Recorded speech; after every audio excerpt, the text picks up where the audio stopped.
सतगुरुदेव की जय। बंदी छोड़ कबीर परमेश्वर जी की जय।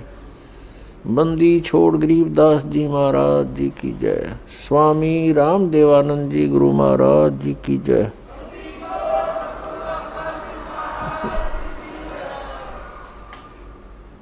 गरीब नमो नमो सतपुरुष को नमस्कार गुरु की नहीं। सुर नर मुनि जन साधुआं संतों सर्वसदी नहीं। सतगुरु साहेब संत सब डंडो तुम प्रणाम।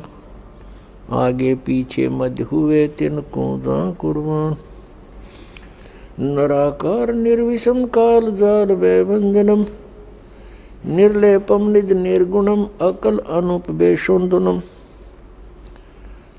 सोहम सुरति समाप्तम सकल समाना निर्तलय।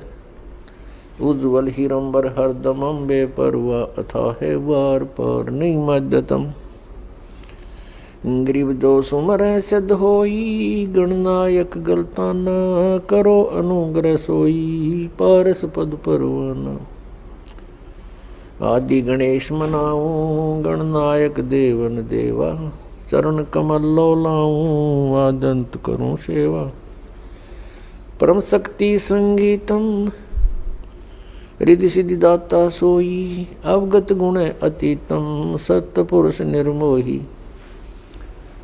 जगदम्बा जगदीशम मंगल रूप मुरारी। तन मन अर्पों शीसम भक्ति मुक्ति भंडारी। सुर नर मुनि जन ध्यावे ब्रह्मा विष्णु महेशा। शेष सहस मुख गावे पूज्य आदि गणेशा। इंद्र कुबेर सरीखा वरुण धर्म राय धावे। समृत जीवन जी का मन इच्छा फल पावे। 33 कोटि आधारा धावे 88। उतरे बहुजल पारा कट है यम की फांसी। 33 कोटि आधारा जावे 88। उतरे बहुजल पारा कट है यम की फांसी। कर जोरूं विनती करूं दोनों चरण पर शीश। गुरु जी राम देवानंद जी महाराज ने दियो नाम बख्शीश।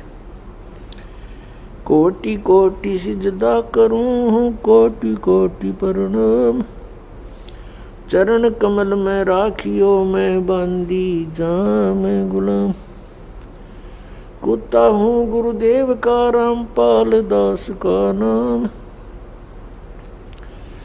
गले प्रेम की जेवड़ी जहाँ खेचो वहाँ जाऊं। तो करो तो बावड़ू दूर दूर करो तो जाऊं। जो राखो तो ही रहूं जो देवो सुख। परम पिता परमात्मा पूर्ण ब्रह्म सर्व सृष्टि रचनहार कबीर परमेश्वर जी की असीम कृपा से आप प्यारी आत्माएं ये सत्संग सुन रहे हैं। सत्संग के अंदर आने से प्राणी को यह ज्ञान होता है कि हम कौन हैं, कहाँ से आए हैं। ये जन्म और मृत्यु का विधान ये किस कारण से बना हुआ है।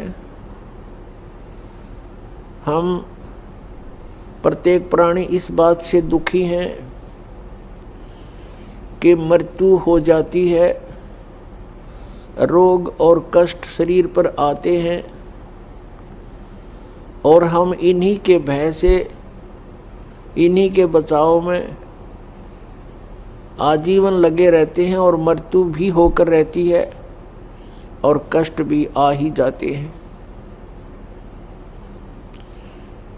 जब तक हम सत्संग नहीं सुनते तब तक हम उसी व्यवस्था को अंतिम मान चुके होते हैं कि यहाँ ऐसा ही होता है और ये सबके साथ हो रहा है, ये तो होगा ही होगा। बस इसी आधार से हम फिर आगे सोचना बंद कर देते हैं।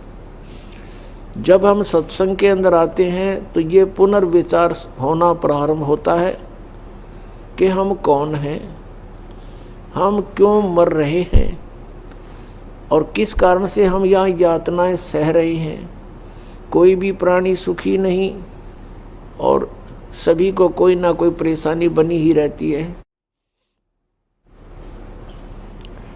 तो ये ज्ञान सत्संग से होता है और सत्संग जो यथार्थ ज्ञान होता है उसको कहते हैं सत्य माने सच्चा, संग माने जहाँ सत्य के आधार से ही सारी कार्य क्रियाएं हों, वचन हो, उसको सत्संग कहते हैं। जिन महापुरुषों को तत्व ज्ञान नहीं है वो भी जन समूह एकत्र करके वो भी कहते हैं हम सत्संग करते हैं, लेकिन वो सत्संग नहीं जहाँ पर सत्य नहीं, जहाँ पर यथार्थ ज्ञान नहीं, वो सत्संग नहीं है। तो पुण्यात्माओं, आपका सौभाग्य है कि आपको ये सत्संग सुनने को मिला है। जैसे श्री ब्रह्मा जी, श्री विष्णु जी, श्री शिव जी को जो अजरो अमर बताकर सत्संग किया करते थे, कहते थे इनके कोई माता पिता नहीं, इनकी जन्म मृत्यु नहीं होती, ये सर्वेश्वर हैं। वो सत्संग नहीं था, भले ही वो सत्संग के नाम से दुनिया को इकट्ठी करते थे। उसके लिए थोड़ा प्रमाण देते हैं कि ब्रह्मा विष्णु महेश अजर अमर नहीं है, इनकी जन्म मृत्यु होती है, इनके माता पिता हैं। तो नीम हकीम थे, वो गुरु नहीं थे, उनके पास सत्संग नहीं था। देखिएगा श्री मद देवी भागवत गीता प्रेस गोरखपुर से प्रकाशित है। इसके संपादक हैं हनुमान प्रसाद पोदार, चिमन लाल गोस्वामी। प्रकाशक एवं मुद्रक हैं गीता प्रेस गोरखपुर, गोविंद भवन कार्यालय कोलकाता का संस्थान।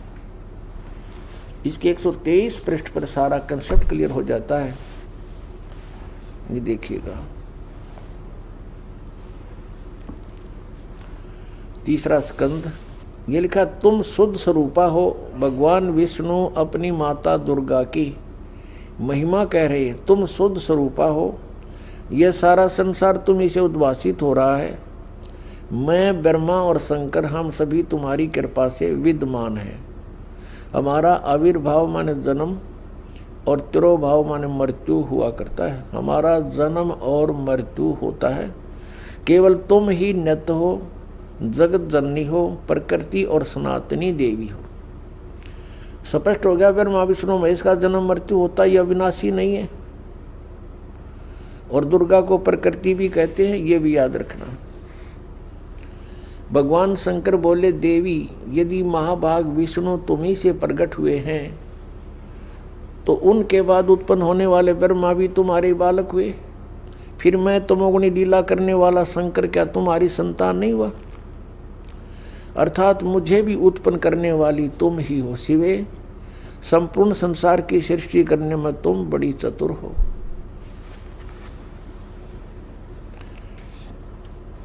इस संसार की सृष्टि स्थिति और संहार में तुम्हारे गुण सदा समर्थ हैं। उन्हीं तीनों गुणों से उत्पन्न हम ब्रह्मा विष्णु एवं शंकर नियमानुसार कार्य में तत्पर रहते हैं। हमारे सदग्रंथ बता रहे हैं कि ब्रह्मा विष्णु महेश जी ये नासवान हैं, इनकी जन्म मृत्यु होती है, ये इनकी नु समझो जीवन चरित्र है इन भगवानों का। इनकी माता दुर्गा जी है और पिता इनका ज्योत निरंजन काल है। और ये स्वयं स्वीकार कर रहे हैं कि हमारा जन्म मृत्यु होता है, आप हमारी माता हो, दुर्गा को कह रहे हैं। इस श्रीमद् देवी भागवत यानी देवी पुराण ने स्पष्ट कर दिया।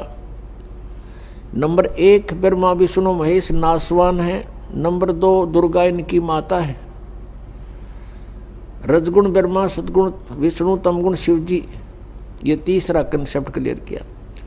चौथा ये कर दिया कि ये केवल नियमित कार्य ही कर सकते हैं, ये किसी के संस्कार को यानी अच्छे को या बुरे को कम या ज़्यादा नहीं कर सकते। और पांचवा ये हो गया कि दुर्गा को प्रकृति भी कहते हैं। तो पुण्यात्माओं जो ये ज्ञान देते थे तो सत्संग नहीं करते थे, वो सत्संग नहीं था, वो लोक वेद दंत कथा बकवाद थी, उसको सत्संग नहीं कह सकते। अब वर्तमान के अंदर जो सतपुरुष परमेश्वर कबीर देव जी द्वारा अपने मुखारविंद से बोली अमृतवाणी के अंदर से कुछ वाणी चुरा ली और उन वाणियों के आधार से स्वयं भू संत बन बैठे, हल्दी की गांठ से पंसारी बन गए वो, और उनको कख का पता नहीं, सतलोक सचखंड की बातें करते हैं। ये कौन से पंथ हैं? राधा स्वामी पंथ, इसकी सभी शाखाएं, इनके पास कख भी नहीं है, कोरा अज्ञान भरे हुए हैं, जनता को बर्बाद कर रहे हैं। सत्कर मानना पुण्यात्माओं, दास का उद्देश्य है कि सच्चाई को जनसाधारण के रूबरू करूं ताकि इन अज्ञानियों से पीछा छूटे जिन्होंने जीवन अपना भी नाश कर लिया और आपके लिए भी उबाधक बने हुए हैं। इनमें कौन कौन आते हैं? जैसे श्री शिवदयाल जी से आगरा में राधा स्वामी पंथ चला, ये खुद बताते हैं। और शिवदयाल जी से एक शाखा निकली ब्यास,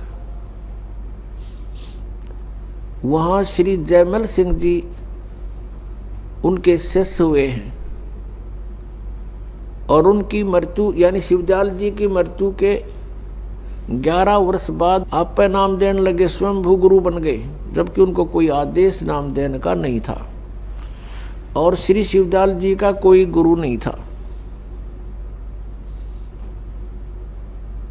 और जिस कारण से श्री शिवदयाल जी भूत बने, प्रेत बने, अपना जीवन नाश किया और करोड़ों इन अनुयायियों का भविष्य नाश कर दिया, जिन्होंने उनको परम धनी पूर्ण संत मानकर उन पर न्यौछावर हो गए, उनका जीवन नाश करवा दिया।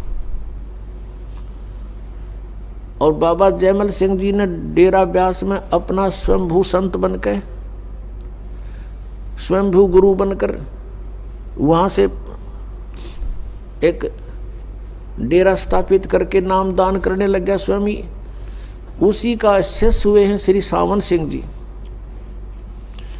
और श्री सावन सिंह जी से फिर 2 ब्रांच होगी। श्री सावन सिंह जी के शिष्य थे बिलोचिस्तानी शाह मस्ताना। वैसे तो अनेक शिष्य थे, लेकिन ये 2 मुख्य इसमें अपने आप को गद्दी का अधिकारी मानते थे। कौन कौन?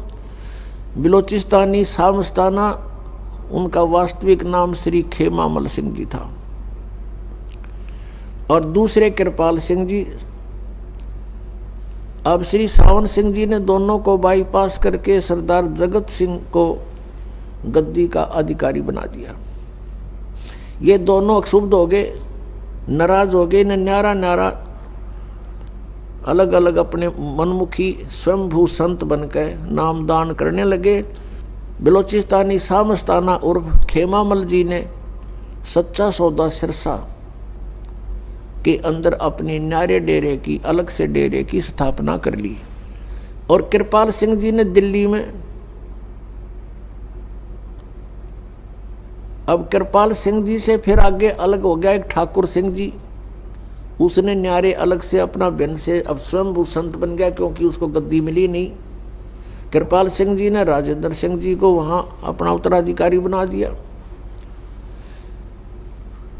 अब ये तो हो गया इनका। अब आगरा से निकला है एक जय गुरुदेव पंथ, आगरा से ही निकला है एक भिवानी के अंदर श्री ताराचंद जी ने वहां दनौद गांव के अंदर एक डेरा स्थापित किया। और जय गुरुदेव पंथ के वर्तमान जो मुखिया हैं वे हैं श्री तुलसी साहेब जी, और उनके गुरुदेव थे श्री गोरेलाल जी, और गोरेलाल जी के गुरु जी थे गरीबदास जी। ये गरीबदास जी नहीं छुड़ाने वाले, वो अन्य वैसे नाम था उनका कोई, वो गरीबदास जी थे। वहाँ आगरा से उनका निकास है, यानी श्री शिवदाल जी के विचारों से ये ओत प्रोत है। दास का कहने का तात्पर्य है, पुण्यात्माओं, ये तत्व ज्ञान है, इसको ध्यानपूर्वक समझना और निष्पक्ष होकर के विचार करना। दास का उद्देश्य किसी की आलोचना करना नहीं है। दास का उद्देश्य है कि सच्चाई को ऊपर लाऊं, और ये वर्तमान गुरु बने हुए हैं, इनके पास कोई ज्ञान, कोई आधार, सतभक्ति शास्त्र उनको नहीं है। इन्हें भी विचार करना चाहिए, क्योंकि प्रत्येक प्राणी परमात्मा पाने के लिए प्रयत्न कर रहा है, और परमात्मा पाने के लिए ये उन संतों से मिले जिनसे उन्होंने गुरु पद प्राप्त हुआ। अब वो साधना भी परमात्मा पाने के लिए कर रहे हैं, और वो साधना ही गलत है, तो उस गुरु पद का वो क्या करेंगे? आप भी भूत बनेंगे, पशु बनेंगे, पक्षी बनेंगे, और अनुयायियों को भी गुमराह करने के वो पाप के भागी होंगे। अपने आत्माओं, ये जितने भी वर्तमान में श्रद्धालु परमात्मा के पाने की कोशिश कर रहे हैं, और जो गुरुपद प्राप्त करके उनको उपदेश दीक्षा दे रहे हैं, ये सभी पूर्व जन्म की पुण्यात्माएं हैं। अब जैसे सुखदेव ऋषि थे, वो पिछले जन्म की भक्ति युक्त थे। माँ के गर्भ से बाहर आते ही उसके अंदर सिद्धियां थी, आकाश में उड़ जाने की। फिर वो परमात्मा का उसको ज्ञान हुआ, साधु संत मिले और जनक जी से उपदेश लिया, फिर उन्होंने उनको ज्ञान सुनाया। उसके बाद उनकी बुद्धि ठिकाने आई कि पूर्व जन्म की कमाई है, और जब तक ये बैटरी चार्ज है तेरी सुखदेव, आकाश में भी उड़ सकता है, और भी किसी को आशीर्वाद देकर उनको लाभ भी पहुंचा सकता है अपने धन से, और अंत में तुम जीरो हो जाएगा, शून्य हो जाएगा, तेरी भक्ति नहीं रहेगी, बर्बाद हो जाएगा। तो सुखदेव जी बुद्धिमान थे, तुरंत फैसला कर गए, राजा जनक जी से उपदेश ले लिया और अपना कल्याण करवाया। तो पुण्यात्माओं, वर्तमान में जितने भी ये संत हैं, गुरुपद प्राप्त हैं, इनको ये पिछले जन्म के बहुत ही पुण्य, जन्म जन्मांतर के इनके शुभ संस्कार इनके साथ हैं, और अब इनके वचन में भी शक्ति है, और किसी को लाभ और हानि ये कर सकते हैं, इतने इनके अंदर पूर्व बैटरी चार्ज है, पूरे जन्मों के संस्कार इनके साथ हैं, वो सिद्धियां हैं। अब जैसे इन्वर्टर लगा रखा है, इन्वर्टर की बैटरियां फुल चार्जड हैं, और आगे चार्जर उसे हटा रखा है, कनेक्शन काट दिया, तो जब तक वो बैटरी चार्ज है तब तक तो पंखे भी चलेंगे, ट्यूब भी जलेगी, यानी सर्व लाभ जो इन्वर्टर दे सकता है वो आपको प्राप्त होते रहेंगे। और आगे चार्जर ना होने से उसकी क्षमता समाप्त हो जाएगी, वो डिस्चार्ज हो जाएंगी बैटरियां, तो फिर एक के दम सब सुविधाएं बंद हो जाएंगी। कारण क्या था कि उसको फिर से कनेक्ट करना था बिजली से, चार्जर लगा करके, तो वो आगे काम करती रहती है। तो ऐसी दशा इन संतों की हुई है जो वर्तमान में संत गुरुपद पर हैं, या इनके जो पूर्वज हैं जहाँ से डेरे स्थापित हुए हैं। ये पूर्व जन्म की पुण्यात्माएं थी, और जिस समय इन्होंने ये डेरे स्थापित किए, उपदेश देने लगे, श्रद्धालु बहुत ही परमात्मा को चाहने वाले थे। शिक्षा थी नहीं, तो ये सोचा करते थे ये जो ज्ञान दे रहे हैं महापुरुष हैं, इन्होंने परमात्मा पाया है, ऐसी ऐसी बातें बना रहे हैं। तो एक वक्ता और पूर्व जन्म की जिसकी भक्ति साथ है, उसके वचन में भी पावर होती है, उसकी बोलने की शैली भी अन्य प्राणियों से कुछ श्रेष्ठ होती है, जिस कारण से श्रद्धालु उन पर आसक्त हो जाते हैं और निसंशय होकर के उनके वचनों को अंतिम और सत्य मान लेते हैं। पुण्यात्माओं, ये काल का जाल है। इस राधा स्वामी पंथ या और भी जितने पंथ हैं, धन धन सतगुरु सच्चा सौदा पंथ, ये है तो शिवदयाल जी वाले ही विचारों पर आधारित, पर नाम ने अलग से रख लिया। बोतल में पदार्थ वही है, मेघ नारा लिख लिया, इतना सा अंतर है। पुण्यात्माओं, श्री शिवदयाल जी को कोई ज्ञान नहीं था, कबीर परमेश्वर जी का ज्ञान चुरा के और ये स्वयंभू संत बन गए। इनका कोई गुरु नहीं था श्री शिवदयाल जी का। आगरा पन्नी गली के अंदर ये रहते थे। इनके घर पर श्री तुलसी साहेब जी हाथरस वाले एक संत थे, वो भी स्वयंभू संत थे, और उन्होंने भी कबीर परमेश्वर की वाणी को पढ़ा था। कबीर परमात्मा की वाणी को पढ़कर उससे अपना अनुभव साथ में मिक्स करके अपनी पुस्तक, अपने सतर के ज्ञान की पुस्तक बना दी उसने, घट रामायण। उसने पूर्ण रूप से परमात्मा को निराकार सिद्ध किया है, और परमात्मा का प्रकाश ही प्रकाश है। सचखंड के अंदर परमात्मा है नहीं, वहाँ आत्मा जाकर के ऐसे लीन हो जाती जैसे बूंद समुद्र में, और यही ज्ञान इस राधा स्वामी पंथ वालों के पास है। तो उसने एक और कंसेप्ट क्लियर कर रखा है घट रामायण भाग 1 में 27 पृष्ठ पे श्री तुलसीदास हाथरस वाले ने, कि पांचों नाम काल के जानो, जो पांचों नाम इस राधा स्वामी पंथ में प्रदान किए जाते हैं श्रद्धालुओं को, श्री तुलसीदास हाथरस वाले ने कहा है ये पांचों नाम काल के हैं। और फिर इनसे हटकर बताया है कि 2 मंत्र और हैं, एक सतनाम है, एक आदि नाम है। सतनाम के बारे में वो परिचित नहीं था खुद भी श्री तुलसीदास हाथरस जी वाले, कि वो 2 अक्षर का होता, वो 2 अक्षर से परिचित नहीं था। उसने सतनाम को सतनाम ही बता दिया। और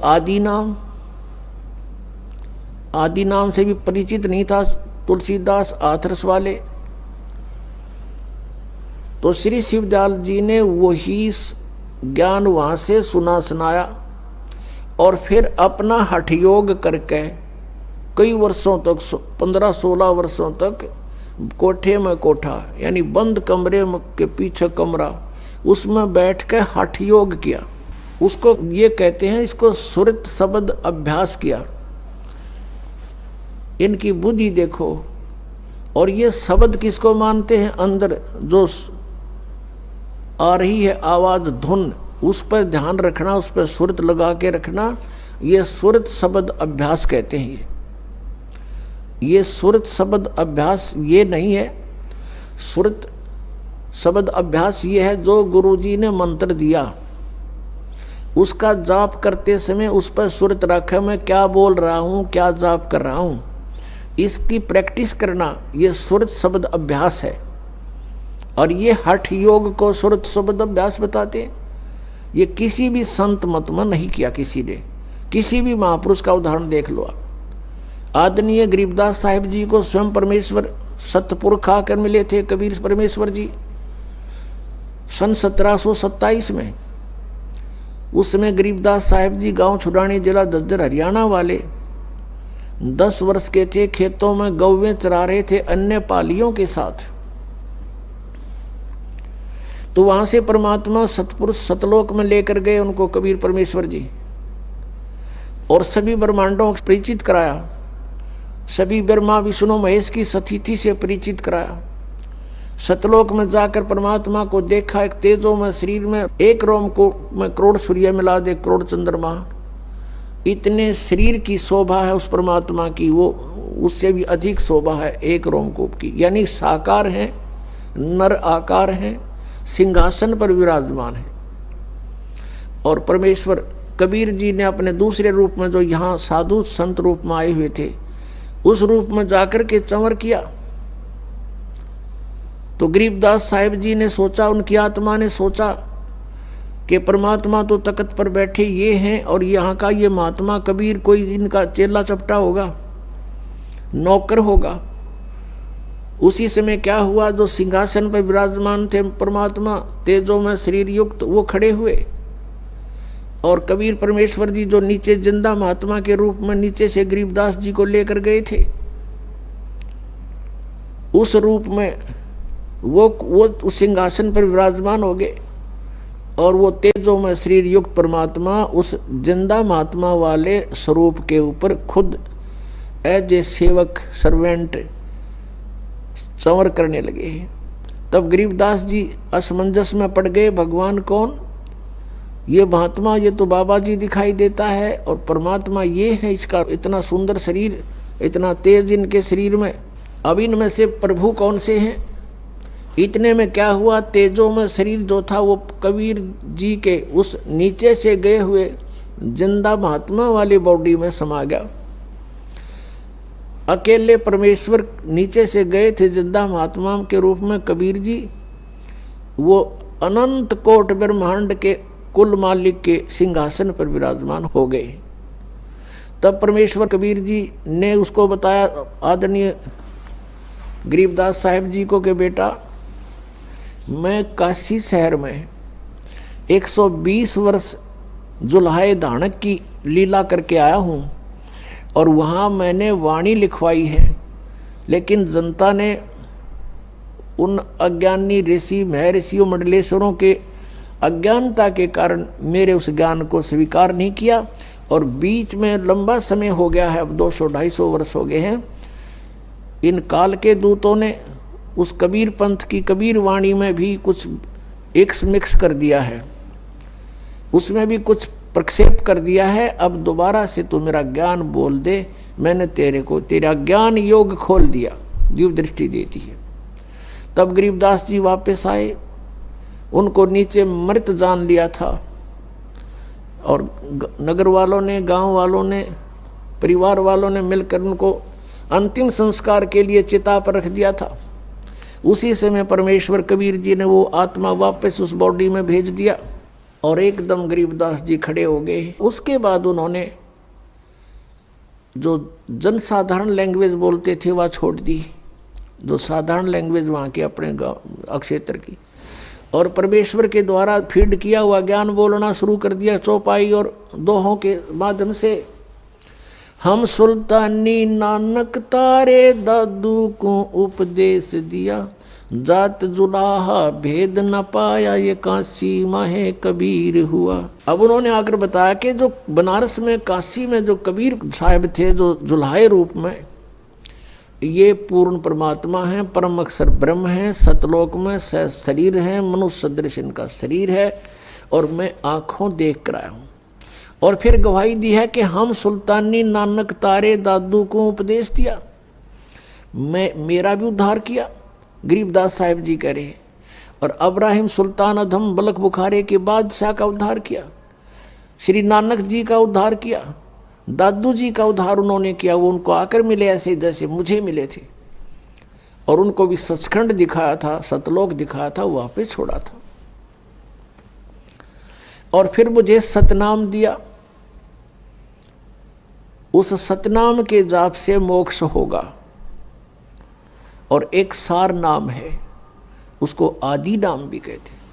तो कहने का तात्पर्य ये है कि जो ये राधा स्वामी पंथ के श्री शिवदयाल जी थे, इन्होंने श्री तुलसीदास आथरस वाले के द्वारा जो भी ऊट पटांग ज्ञान दिया था, उससे भी हटकर और निमन सतर का आप तैयार करके स्वयंभू संत बनकर और ये 5 नाम दान करने शुरू कर दिए। ज्योति निरंजन, ररंकार, ओंकार, ज्योति निरंजन, सोहम और सतनाम। परमात्मा कबीर जी कहते हैं, सोहम शब्द हम जग में लाए और सार शब्द हमने गुप्त छिपाए। परमेश्वर कबीर जी की के प्राकट्य से पहले किसी भी सदग्रंथ में आपको सोहम शब्द नहीं मिलेगा। और इन्होंने ये एक शब्द है, करने नो दीदार महल में प्यारा है। राधा स्वामी पंथ वालों ने उसी शब्द के आधार से अपना पंथ खड़ा किया और उसमें जो वास्तविक मंत्र भी उस शब्द के अंदर हैं।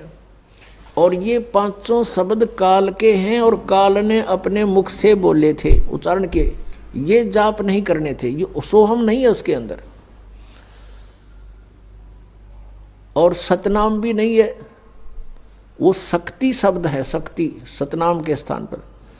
और इसमें तो ये 5 नाम काल के हैं। इनसे हटकर वो 5 नाम ये दास आपको प्रदान करता है, वो इन कमलों के खोलने के भिन्न हैं। जो जिन्होंने उपदेश ले रखा वो आपको पता है। अब पुण्यात्माओं, दास का उद्देश्य ये है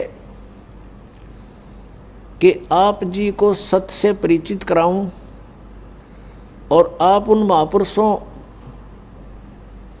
के जो जिन्होंने परमात्मा पाया है, उन्होंने कौन सी साधनाएं की हैं, कौन से नाम जाप किए हैं और कैसे उनकी रहनी थी, कैसे उनकी क्रियाएं थी, जिनसे उन्होंने परमात्मा प्राप्त हुआ। उनसे हटकर यदि हम कोई अन्य साधना, उसका कोई अन्य तरीका अपनाते हैं या कोई अन्य मंत्र जाप करते हैं, तो हम परमात्मा प्राप्ति नहीं कर सकते। अब जैसे इन राधा स्वामी पंथ वालों का ये भी मानना है कि संत कुछ भी नाम दे दे वो है फल फूल जाएगा, ये भी इनकी अपनी सोच है और ये झूठ है, गलत है, अनुचित है।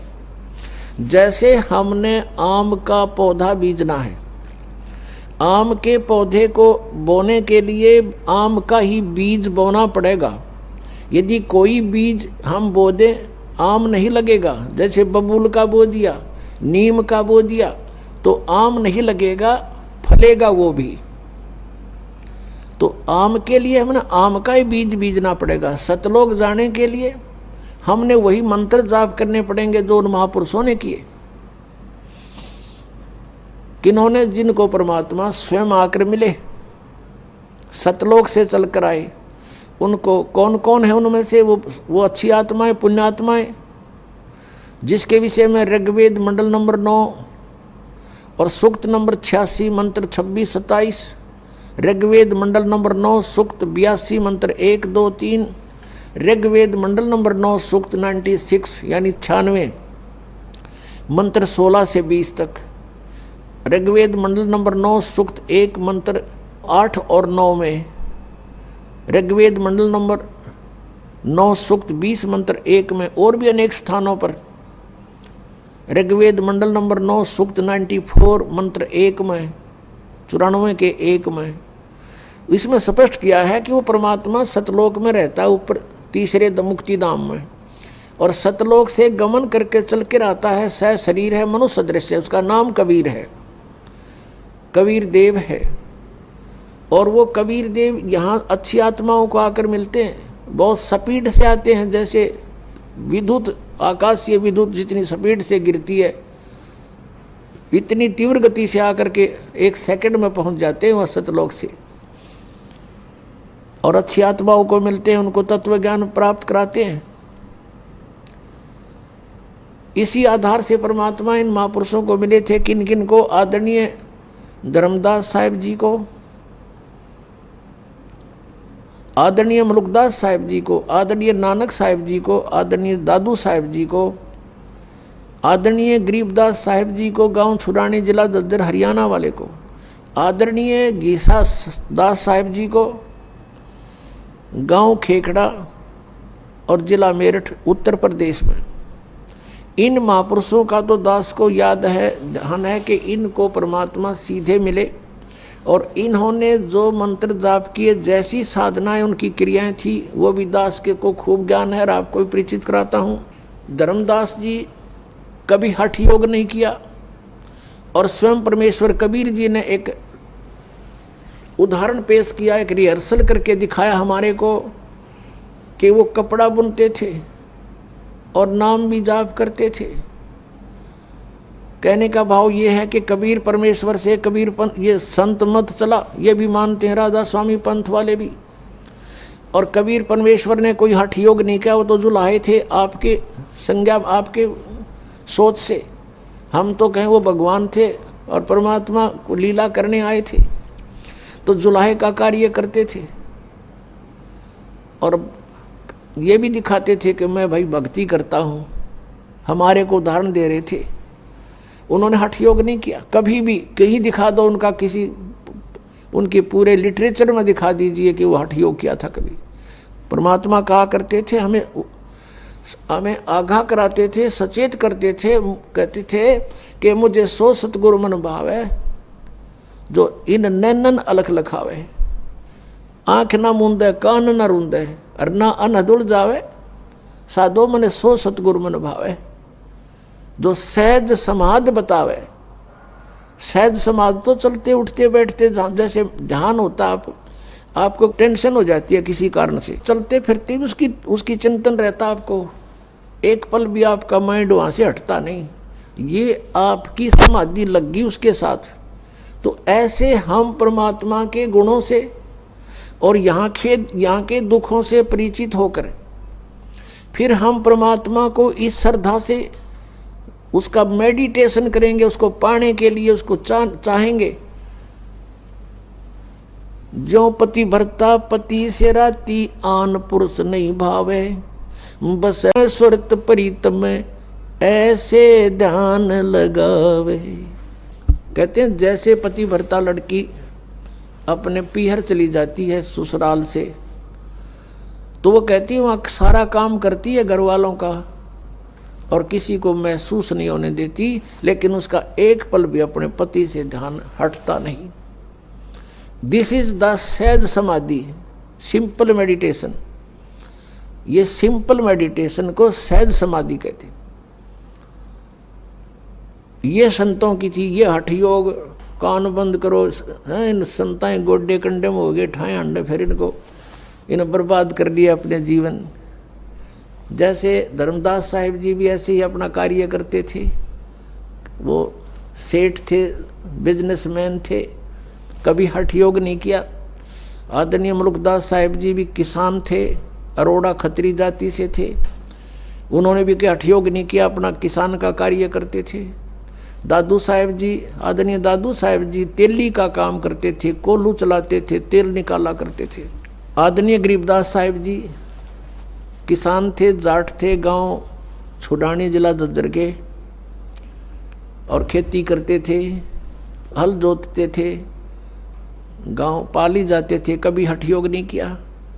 आदरणीय नानक साहिब जी थे, पहले सर्विस करते थे, परमात्मा प्राप्ति के बाद पहले तो प्रचार किया 10-12 वर्ष, फिर लास्ट के 16 वर्ष अपने खेतों में काम करते थे और जो उनके निकट आता था उनको सतमार्ग भी बताते थे। आदरणीय गीसा दास साहिब जी, ये भी किसान थे और खेती करते थे और भक्ति भी करते थे।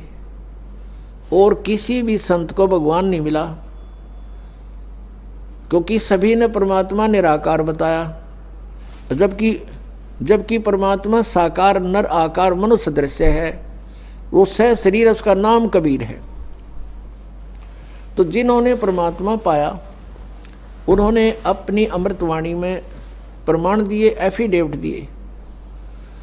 तो उन्होंने किस मंत्र से परमात्मा पाया? आदरणीय गरीबदास साहिब जी ने सबका निष्कर्ष निकाल के परमात्मा की महिमा को दोबारा रीराइट करवाया। जैसे स्वयं परमेश्वर ने आके 600 वर्ष पहले कबीर वाणी बोली थी, उसमें इन कबीर पंथ में घुसकर कुछ काल के दूतों ने उसमें काफ़ी अपने हिसाब से कुछ परिवर्तन करने की चेष्टा की,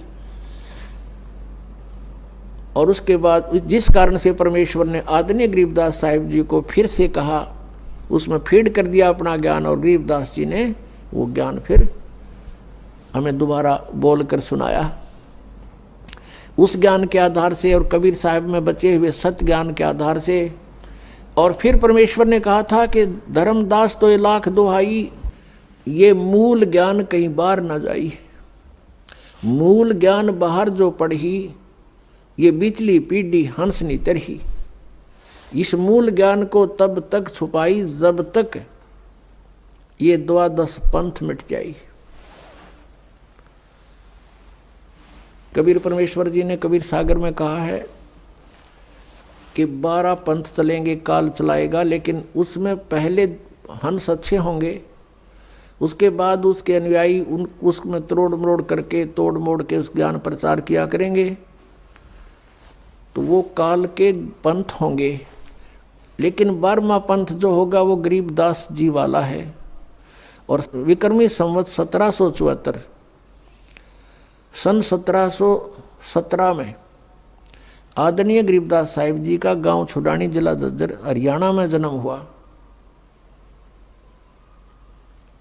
तो उसमें परमात्मा ने कहा कि संवत 1775 हुई, गलती से 75 लिखा लेकिन 74 है वो।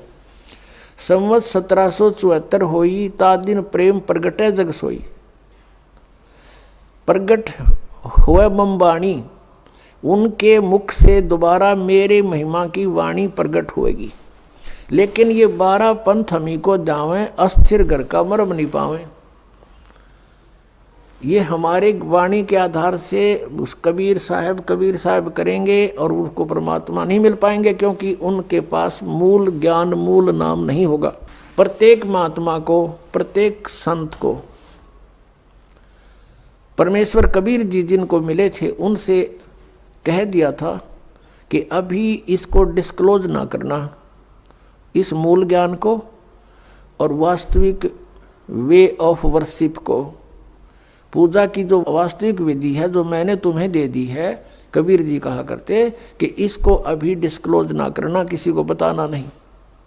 नहीं तो इन काल के चलाए हुए पंथों में भी ये यथार्थ नाम होंगे और ज्ञान ये हमारी वाणी से घसट पसट कर इकट्ठा कर ही लेंगे।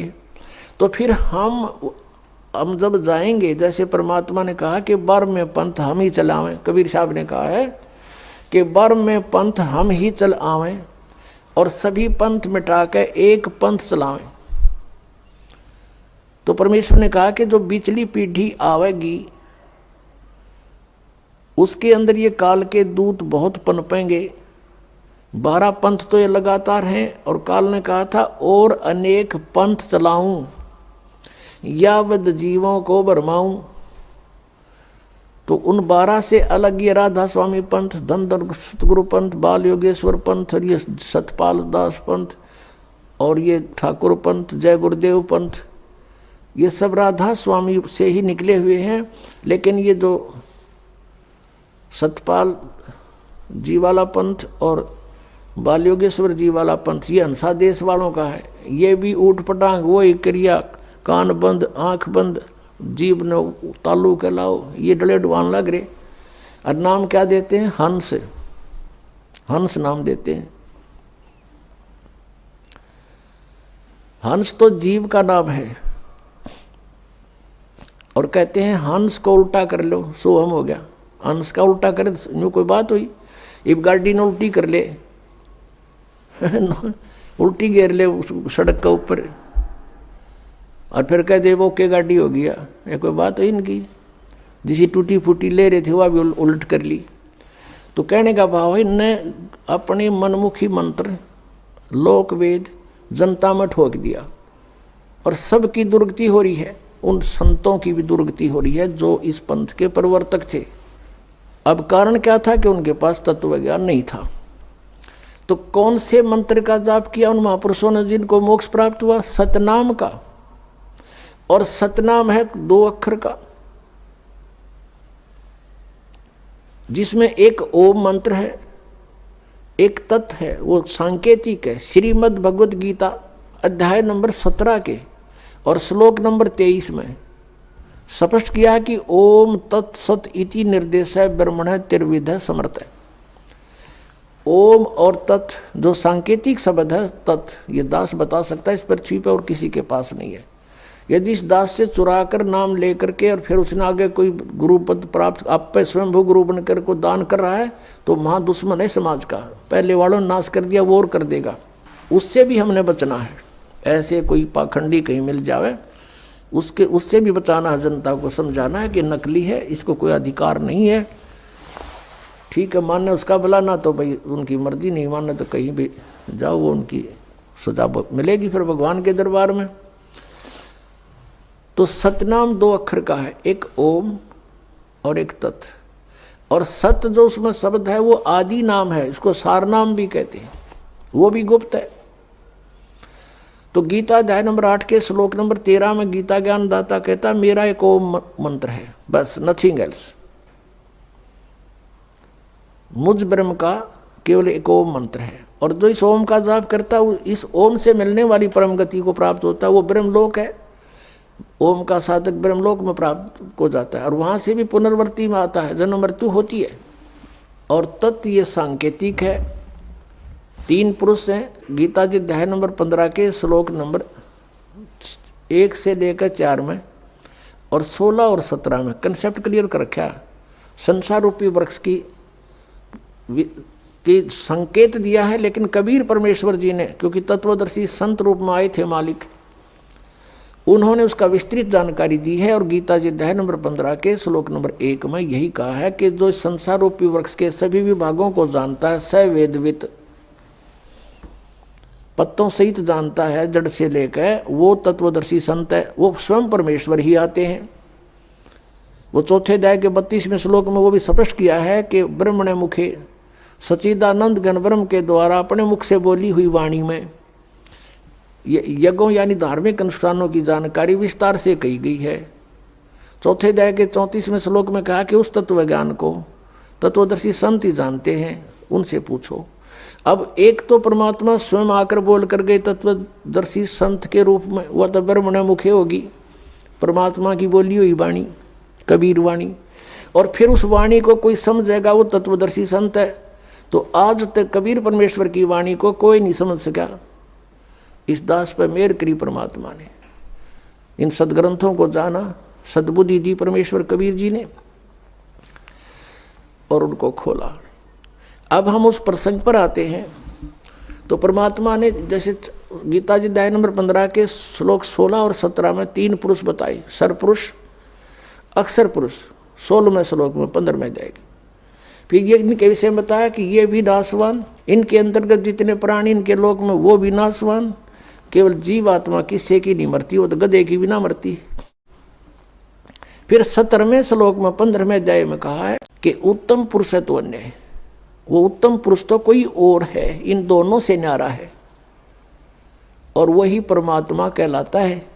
और वही लोकतरम अविषय विवर्ती अवय ईश्वर है, वो तीनों लोकों में प्रवेश करके सबका धारण पोषण करता है, वो है अविनाशी भगवान। तो इस 3 पुरुषों के 3 मंडल हैं, 3 लोक हैं। एक तो 3 लोक इस काल ने नकल करे रखी है सतलोक की, इसने अपने एक ब्रह्मांड में भी अलग अलग लोक बना रखे हैं, जैसे पृथ्वी लोक, पाताल लोक और ऊपर स्वर्ग लोक। ये भी 3 लोक कहलाते हैं। और ये 3 लोक अलग है, एक तो ब्रह्म का लोक सरपुरुष का, और एक अक्षर पुरुष का लोक। ब्रह्म का जो सरपुरुष का कितना क्षेत्र है, 21 ब्रह्मांड है इसके लोक में, और अक्षर पुरुष के 7 संख ब्रह्मांड हैं, वो उस अक्षर पुरुष का लोक।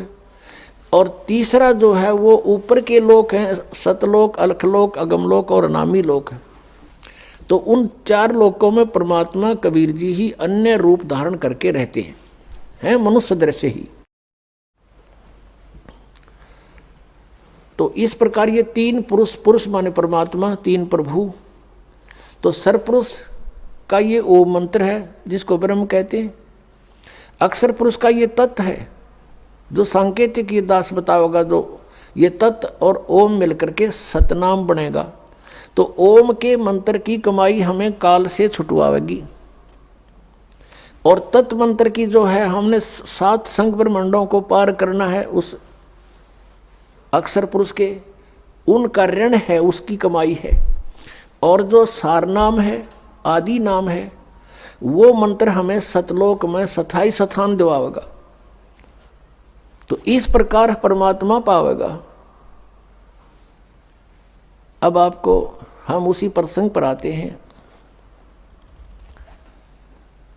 कि इन राधा स्वामी वालों को, इस पंथ के जितने भी शाखाएं हैं, इनके पास सत्संग नहीं है, कोरा कुसंग भरा है। इनको सतनाम का नहीं पता, ये आज तक सतनाम से परिचित नहीं हो सके। तो इस सतलोक कहाँ के जाएंगे? नाम जप 5 निरंकार ओंकार ज्योति निरंजन सोहम और सतनाम। ये सोहम परमात्मा की वाणी से चुराया, करने नो दीदार महल में प्यारा है। निरंकार ओंकार ज्योति निरंजन ये भी वहाँ से चुरा लिए। जबकि उस करने नो दीदार महल में प्यारा है उसके अंदर ये 500 नाम काल तक के ही बता रखे हैं, यानी काल के ही डायरेक्ट इन्होंने इनको ये इनमें से जैसे एक शक्ति शब्द है, ये सोहम शब्द इन शब्दों में नहीं है। निरंकार ओंकार ज्योति निरंजन ये तीनों काल के जाप हैं, और शक्ति दुर्गा का मंत्र है, और सोहम इन्होंने आप जोड़ दिया इसके अंदर। ये 5 मंत्र वाले, जबकि ये 5 नाम अन्य हैं, ये इन कमलों के खोलने के हैं। जैसे मूल कमल गणेश जी का वासा है, उसका मंत्र आपको दिया जाता है। फिर स्वाद चक्र, उससे ऊपर वो ब्रह्म सावित्री और ब्रह्मा का वो मंत्र आपको दिया जाता है। फिर नाभि कमल है जिसमें विष्णु और लक्ष्मी का वास है, उसका मंत्र अलग से दिया जाता है आपको। और हृदय कमल जो दोनों सतनों के बीच में जो ये स्थान यहाँ पर आता है, रीढ़ की हड्डी के अंदर की तरफ पीछे बैकबोन पर, तो वहाँ एक हृदय कमल है जिसमें उसमें शिव और पार्वती का निवास है, उसका मंत्र आपको दिया जाता है। कंठ कमल में दुर्गा है, इसका यहाँ पीछे इसका मंत्र आपको दिया जाता है। तो ये 5 मंत्र इन प्रधानों के हैं। वो ये मंत्र नहीं है निरंकार ओंकार ज्योति निरंजन, ये भी इन्होंने गलत सेलेक्ट कर लिए। और ये 5 नंबर मोक्षदायक नहीं हैं, ये तो प्रारंभिक फर्स्ट एड समझ लो, ये तो फर्स्ट एड है। इसके बाद ट्रीटमेंट शुरू होता है सतनाम से और आदि नाम से। ये नाम भी कंपलसरी हैं, लेकिन ये कंप्लीट नहीं है 500 नाम। इन 500 को देते थे पहले परमात्मा, निरंकार ओंकार ये नहीं है वो। और ये सतनाम केवल कुछ एक भक्तों पुण्यात्माओं को दिया जो दृढ़ भक्त थे, अगर डिस्क्लोज नहीं करेंगे, उनको मना कर दिया था कभी इसको डिस्क्लोज ना करना। निदा बिचली पीढ़ी फिर हंस नहीं हमें पहचान पाओगे, ये नकली भी हुए नाम देते पाओगे, अधिकारी ये होंगे ही नहीं हैं, और जीवों को फिर काल के मुख में डाल देंगे। तो इस प्रकार परमात्मा ने उनको ये मंत्र दिया था, स्वयं जाप कीजिए, किसी को डिस्क्लोज मत करिए। और पहले ये 5 नाम दिए थे, जो दास आपको 7 देता है, 5 दिए थे बीच बीच के, ताकि इनको कुछ चार्जिंग होती रहे इन पुण्यात्माओं की, और ये दोबारा मनुष्य जन्म प्राप्त करते रहे इस मंत्र से। मोक्ष नहीं हो सकता इन 5 नामों से जब तक ये और सारे कंप्लीट नहीं मिलेंगे। तो परमात्मा ने दया बख्शी थी कि ये किसी प्रकार ये पुण्यात्मा बिचली पीढ़ी तक चले जाएं। उस 5 मंत्र, प्रथम जो मंत्र आपको दिया जाता है, उसके जाप से आपके मनुष्य जन्म होते हुए आ रहे थे। इसलिए तो आपको आज भी भगवान की चाह है, नहीं तो ऐसे भी व्यक्ति हैं जो सोचते भी नहीं परमात्मा की ओर, और आप बचपन से ही कोई ना कोई आड़ लेकर भगवान की लगे हुए हो। आप वो पुण्यात्मा हो जो परमात्मा के साथ सन 1398 से लेकर 1518 तक 120 वर्ष के दौरान आप कभी ना कभी उनसे टच में आए हो। उसमें परमेश्वर कबीर जी के 64 लाख शिष्य हुए थे। 64 लाख। आज तो हर मीडिया का साधन है प्रत्येक प्राणी के पास, कोई 4 बातें जानता है मीडिया के माध्यम से, वो भी संत पर प्रसिद्ध हो जाता है। आज से 600 वर्ष पहले पूरे भारतवर्ष की मेरे ख्याल 4 करोड़ आबादी नहीं होगी, जिसमें पश्चिमी पाकिस्तान, पूर्वी पाकिस्तान, बलूचिस्तान, अफगानिस्तान और इराक, ईरान, गजनी तक ये सारा भारत ही था, और कुल मिलाकर 5 करोड़ आबादी नहीं थी। और उस समय परमेश्वर कबीर जी के 64 लाख शिष्य थे। उनमें से आप ही हो जो कोई राधा स्वामी का फंस गया, कोई जय गुरुदेव का फंस गया, कोई धन धन सतगुरु का फंस गया, कोई वैसे अपनी परंपराएं साधनाएं करके मस्त है, कोई हंसा देश वाला के फंस रहा है, और बाकी कोई बचे कुछ इनके या सारा मरने बांध रखी है गांठ सबकी। और ये सुधांशु जी जैसे इनको कह का पता नहीं, शिव जी को मृत्युंजय बताता है शिव सुधांशु जी, और नाम देता ओम तत्सत ओम तत्सत। इन तत्व और सत का पता नहीं, सीधा ढूंढा ठारे हैं। तो पुण्यात्मा दास का उद्देश्य है कि जब तक इनके ज्ञान और नाम साधना को आपके रूबरू ना करूँगा तब तक आप सच्चाई से परिचित कैसे होगे। और जिन महापुरुषों ने मंत्र जाप करे वो भी आपको बताऊंगा कौन कौन से किए। यही सतनाम जो 2 अक्षर का आपको दिया जाता है, ये गुरु नानक देव जी ने जाप किया, यही मलुकदास साहिब जी ने जाप किया, यही श्री धर्मदास साहिब जी ने जाप किया, यही आदरणीय दादू साहिब जी ने जाप किया, यही आदरणीय गरीबदास साहिब जी ने जाप किया, जो परमात्मा ने सीधा आकर उनको नाम दिया। और ये गीसा दास साहिब जी ने जाप किया। ये 2 मंत्र का सतनाम है, जिसमें एक ओम है, एक तत्। आपको पता है जिसने सतनाम प्राप्त है।